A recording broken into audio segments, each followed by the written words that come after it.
All right, so we need to draw a picture of this. We need to make sure that we're really accurate with where our points are, because if we do not get the points in the right spot, that is going to cause problems with the numbers we need to find. So, -5, 1, 2, 3, 4, 5, -1, -0, -2, -6, -2,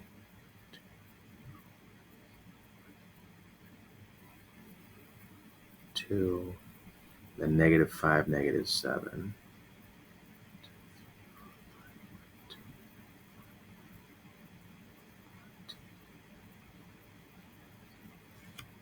All right, so then I've got R, U, M, B. All right, so when I look at this,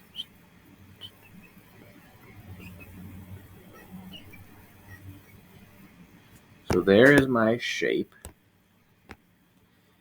It is supposed to be a trapezoid, so I'm going to come over here.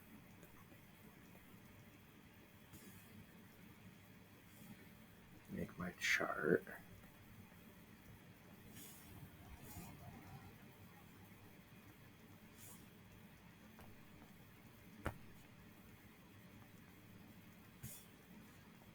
And my suggestion for this is the same as it was with the triangles, to just do the slope and the distance for each side.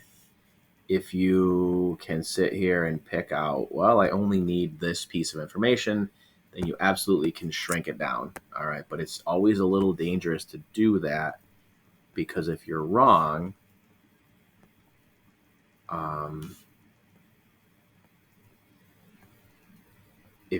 you're going to lose credit for not having the right numbers there, and also your statement being wrong. So just safer to just do 4 slopes and 4 distances. So we're going 5 that way and down 1, down 5, 1, 2, 3, 4, 5, left 5, left 1, 1, 2, 3, 4, 5, up 5. All right, so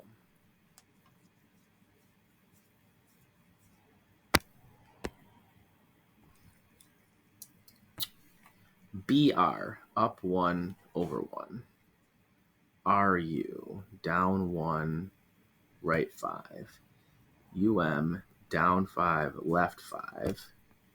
And BM, up 5, left 1. All right, so we got those all good. And then my distances are 1 squared plus 1 squared equals c squared. That's going to be 2. So that 1 squared 2, -1 squared plus 5 squared equals c squared. That's going to be 26. So that one's going to be square root of 26.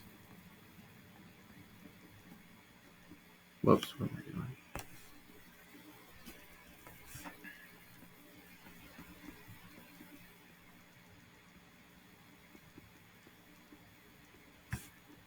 Remember, nobody expects you to be able to do these in your head like this. You should take a calculator and put in all your squareds.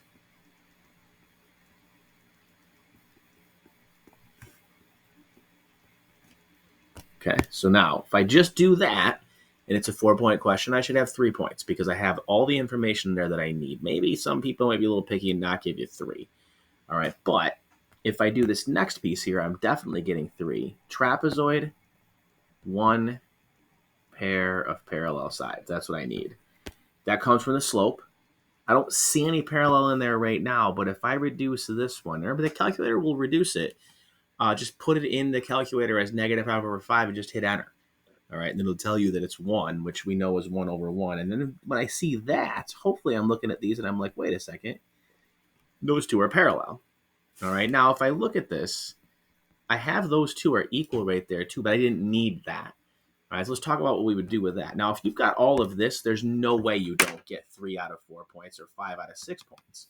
So now I'm going to say based on my calculations, let's use my letters. RUMB is a trapezoid because it has one pair of parallel sides with equal slopes. Now, if this asked me if it was an isosceles trapezoid, I could also say yes because it does have congruent legs too, but it didn't ask me that. So there's no need to include that information in what I'm doing. Every single quadrilateral proof works just like this. I find a list of slopes, a list of distances, and then make it fit what it's asking me about.